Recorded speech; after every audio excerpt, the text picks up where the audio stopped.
దున్నపోతూ గడ్డేసి బర్రె పాలిస్తలేదంటే ఎట్లా? మనం ఓట్లంతా సమయం వచ్చినప్పుడు కాంగ్రెస్ కు ఓట్లు వేసి ఇవాళ మనకు రక్షణ కాదని మనం లాఠీ చార్జ్ చేస్తారు, తప్పదు.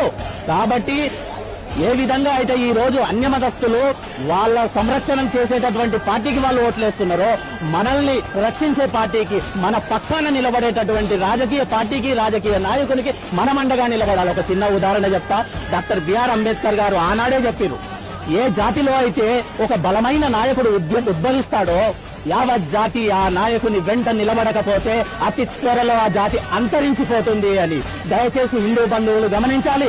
ఈ రోజు మన భారతదేశానికి, భరత జాతికి ఒక అద్భుతమైనటువంటి శక్తివంతమైనటువంటి నాయకుడు శ్రీమాన్ నరేంద్ర మోదీ గారు దొరికారు. కాబట్టి మనమందరం వారికి అండగా నిలబడాలని చెప్పి అందరితో శిరస్సు వంచి సవినయంగా మనవి చేసుకుంటున్నాను. భారత్ మాతాకి